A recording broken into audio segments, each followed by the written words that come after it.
Ada dua jenis reaksi kimia yang terjadi di alam dan di industri. Reaksi bisa terjadi atau bersifat melepaskan panas ataupun menyerap panas.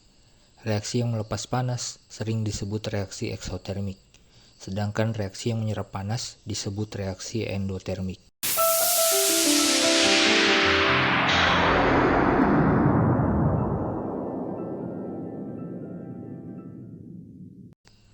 Sekitar 70% reaksi yang ada di alam adalah reaksi eksotermik, sedangkan reaksi endotermik hanya terjadi di industri kimia.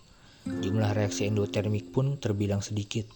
Hal ini masuk akal sebab reaksi eksotermik yang melepaskan panas cenderung terbentuk secara spontan atau terjadi begitu saja secara alamiah. Atau bahasa kasarnya, reaksi yang terjadi secara cepat tanpa disadari dan tanpa dipaksa, seperti natrium yang langsung melebur jika bertemu air. Untuk reaksi eksotermik, reaksi kimianya sangat mudah dikenali dengan begitu jelas, sejelas melihat air jernih. Pada tingkat tinggi, kamu bisa melihat ledakan yang menghasilkan gas panas dalam jumlah banyak, atau api yang membara lewat reaksi pembakaran yang sangat eksotermis. Pada tingkat reaksi eksotermik yang lebih rendah, panas bisa dirasakan pada dinding wadah yang menampung bahan yang bereaksi.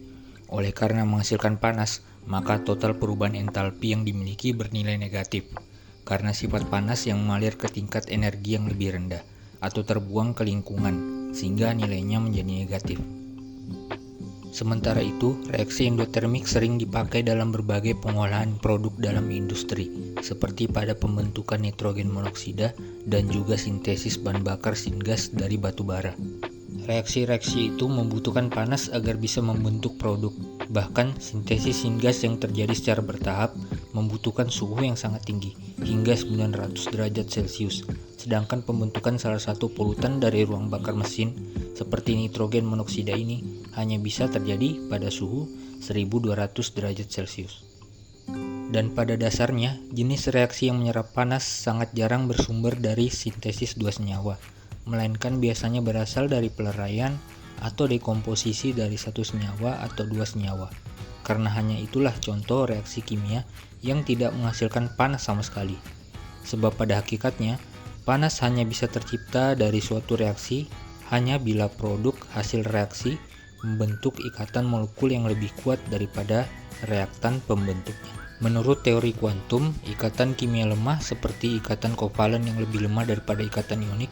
Ikatan kovalen ini diketahui sebenarnya menyimpan energi potensial yang lebih besar, sebab ikatan lemah tidak menarik elektron terlalu dekat ke inti, sehingga jarak antara inti atom dan elektron yang berikatan itu bisa lebih jauh. Hal tersebut membuat ikatan lemah menjadi tidak stabil secara individu maupun saat bereaksi. Kalau mau dijelaskan secara perlahan, saat suatu ikatan kimia molekul reaktan terputus, selagi bereaksi, membentuk produk, jika ikatan kimianya kurang stabil atau lemah, setiap atom dari reaktan akan melepas sedikit massa yang berubah langsung menjadi energi panas. Karena menurut teori Einstein, energi itu sama dengan massa dikali kecepatan cahaya. Maka secara alamiah, massa dapat bertransformasi menjadi energi atau panas, tapi jumlahnya umumnya sangat kecil sehingga sering diabaikan. Tidak seperti reaksi nuklir yang memicu lebih banyak transformasi massa ke energi, dan ini tidak dapat diabaikan karena merupakan esensi utama dari teori nuklir itu sendiri. Dan jika kalian penasaran massa apa yang terbuang menjadi panas dalam reaksi kimia, massa itu tidak lain adalah energi potensial elektron dalam ikatan yang terputus, yang bisa juga disebut energi medan elektron. Suatu energi yang dibutuhkan suatu elektron untuk tetap berada dalam orbitalnya, dan juga energi yang dibutuhkan elektron untuk menolak elektron lain. Dan meski bukan suatu partikel, komponen ini tetap memiliki massa sekitar 0,7% dari massa satu elektron. Kembali ke topik awal bahwa kalau ikatan kimia yang lemah sama dengan tidak stabil, dan tidak stabil itu artinya lebih banyak panas yang dihasilkan saat reaksi terjadi. Sedangkan ikatan kimia yang kuat merupakan kebalikannya, yaitu sebuah ikatan yang stabil dan tidak melepaskan panas saat bereaksi. Reaksi eksotermik melibatkan transisi dari senyawa berikatan lemah menjadi senyawa dengan ikatan kuat, sedangkan reaksi endotermik itu sebaliknya. Pada reaksi endotermik yang kebanyakan merupakan proses dekomposisi atau penguraian, senyawa dengan ikatan kuat hanya akan terputus jika diberi energi atau panas yang tinggi. Namun, panas yang dihasilkan dari reaksi kimia ini tidak lebih besar daripada panas yang diberikan, sehingga dapat dianggap tidak menghasilkan panas. Contohnya dekomposisi kalsium karbonat menjadi karbon dioksida dan kalsium oksida. Senyawa kalsium karbonat yang stabil dengan ikatan kuat diurai menjadi dua senyawa yang meski cukup stabil, total energi ikatannya tetap lebih lemah. Contoh lainnya adalah dekomposisi air atau H2O yang hanya bisa terurai menjadi hidrogen dan oksigen pada suhu di atas 1000 derajat Celcius. Air adalah senyawa stabil, akan tetapi dipaksa untuk dikonversi kembali menjadi gas hidrogen yang sangat mudah terbakar. Dan tak cuma air, senyawa stabil lainnya juga dapat terdekomposisi asal ada energi yang cukup untuk memutus ikatan yang paling kuat sekalipun. Itulah inti dari reaksi endotermik, yaitu reaksi yang menghasilkan senyawa yang tidak stabil.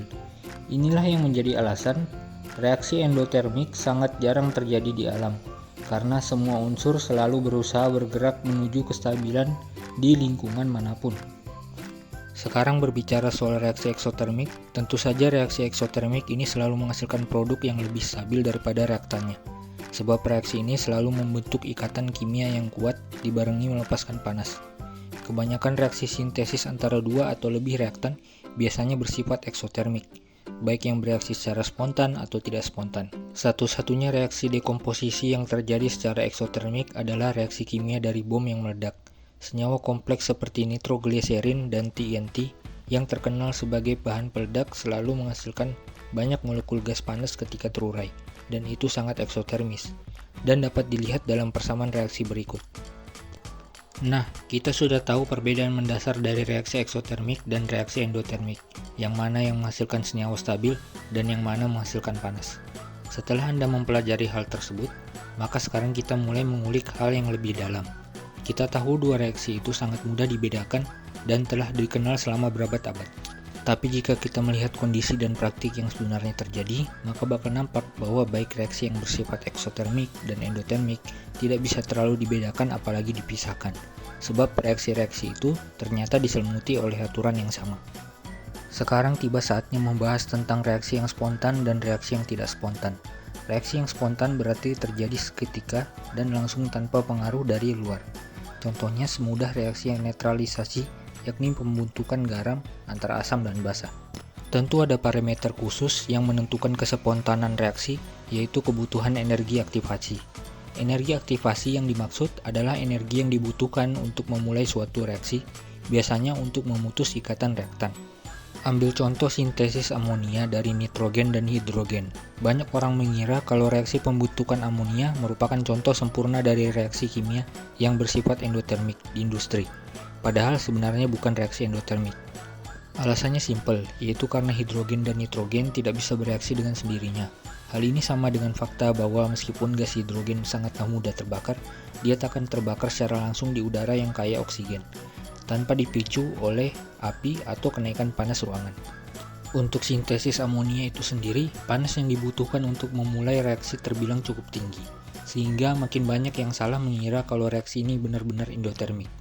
Padahal perubahan entalpi yang dihasilkan dari proses ini tetap bernilai negatif, yang artinya ada panas yang dilepas, menandakan karakteristik mutlak dari suatu reaksi kimia yang eksotermik. Hidrogen adalah gas yang sangat reaktif dan di lain sisi gas nitrogen terkenal sebagai gas yang inert atau sulit bereaksi. Kestabilan gas ini bahkan hanya di bawah gas mulia. Semua itu berkat ikatan rangkap 3 yang dimiliki gas N2 ini. Masing-masing atom nitrogen punya 5 elektron valensi, maka butuh 3 elektron lagi untuk mencapai aturan oktet. Membuat gas nitrogen ini bisa terbentuk secara alami dengan saling berbagi 3 elektron. Agar gas N2 bisa terputus demi bereaksi dengan gas hidrogen, maka perlu penambahan energi berupa panas. Pada industri, panasnya bisa berkisar 400 hingga 500 derajat Celcius pada tekanan 1 atm dengan bantuan katalis. Suhu absolut 0 Kelvin adalah suhu paling dingin yang bisa dicapai secara teori, sampai-sampai tidak tersisa sedikitpun energi untuk membuat partikel bergerak. Suhu absolut 0 Kelvin ini sebenarnya mustahil untuk dicapai. Baik di luar angkasa sekalipun, suhu paling dingin yang tercatat ialah 2,7 Kelvin. Itu artinya, di alam semesta ini, materi sedingin apapun akan tetap menyimpan sedikit energi. Dan dari pengetahuan itulah kita tahu bahwa setiap reaksi yang melibatkan materi sekecil atom atau senyawa selalu memerlukan energi aktivasi, dikarenakan sifat energi yang selalu mengalir ke setiap materi baru terbentuk ataupun terurai. Lantas bagaimana asam basa bisa bereaksi secara spontan? Bukankah kelihatannya jenis reaksi yang sama seperti itu kelihatan seolah-olah tidak memerlukan energi aktivasi? Nah, untuk menjawab itu kita bisa mengira-ngira atau menganggap bahwa reaksi cepat tersebut hanya membutuhkan energi di lingkungan sekitarnya. Dengan kata lain, suhu kamar 25 derajat Celcius itu energi kecilnya sudah cukup untuk memulai suatu reaksi yang dikatakan spontan. Nah, kita bisa membuat perkiraan seperti itu supaya teori yang kita percaya sebelumnya bisa didukung dengan baik tanpa merekayasa praktik aslinya bagaimana. Dan oleh sebab itu, menarasikan jika hanya reaksi endotermik yang membutuhkan panas dan hanya reaksi eksotermik yang melepaskan panas rasanya kurang tepat. Mungkin lebih tepat kalau cuma menyebut reaksi eksotermiklah yang menghasilkan panas sedangkan reaksi endotermik tidak. Selain energi dari lingkungan, reaksi kimia juga dimodali oleh tumbukan efektif antara dua molekul yang berbeda. Meskipun sintesis amonia membutuhkan energi aktivasi yang cukup tinggi, panas yang dihasilkan saat reaksi benar-benar berlangsung tetap lebih besar daripada panas yang diberikan, sehingga tetap tergolong sebagai reaksi yang bersifat eksotermis. Khusus untuk reaksi endotermik, energi aktivasi yang dibutuhkan malah bisa saja lebih kecil daripada sintesis amonia. Contohnya reaksi amonium nitrat yang dilarutkan dalam air. Itu membuat wadah yang menampungnya menjadi dingin dengan cepat, tetapi reaksi endotermik spontan seperti ini sejatinya begitu langka. Dan 99% reaksi endotermik yang ada membutuhkan energi aktivasi setinggi gunung. Endotermik adalah endotermik jikalau panas yang diberikan jumlahnya lebih besar daripada panas yang dihasilkan. Lanjut ke pembahasan berikutnya, energi aktivasi bukanlah satu-satunya kesamaan yang dimiliki kedua sifat reaksi ini. Ada satu faktor yang menjadi jembatan penghubung antara reaksi eksotermik dan reaksi endotermik secara utuh, yaitu arah reaksi. Kita kembali pada contoh reaksi sintesis amonia lagi. Reaksi ini juga dikenal sebagai reaksi yang reversibel atau dapat bolak-balik. Artinya, produk yang sudah terbentuk berupa gas amonia bisa terurai kembali menjadi reaktan. Suhu operasi amonia minimalnya adalah 400 derajat Celcius, dan itu belum ditambahkan dengan panas yang dihasilkan, dan total panas yang dihasilkan bisa sangat tinggi, hingga 700 derajat Celcius atau lebih. Selain itu, gas amonia termasuk tipe senyawa berwujud gas yang sangat rentan, menyebabkan amonia dapat mulai terurai dari suhu 500 derajat Celcius hingga terurai seluruhnya pada suhu 800 derajat Celcius. Gara-gara jarak suhu yang sangat dekat dengan kondisi operasi reaktor, maka diperlukan perlakuan khusus seperti penambahan tekanan dan peningkatan laju alir reaktan, sehingga arah reaksi bisa bergeser ke arah produk saja. Suhu operasi pun harus dikontrol dengan baik, karena kenaikan suhu yang terlalu tinggi bisa menyebabkan amonia lebih mudah terurai. Artinya, reaksi lebih banyak bergeser ke arah reaktan daripada ke arah produk. Dan saat mendengar kata-kata senyawa yang terurai, maka ada kaitannya dengan reaksi yang bersifat endotermik. Oleh karena itu, dapat disimpulkan bahwa semua reaksi reversibel, jikalau reaksi majunya bersifat eksotermik, berarti reaksi baliknya pasti bersifat endotermik. Dan jika reaksi majunya bersifat endotermik, maka reaksi baliknya pasti bersifat eksotermik.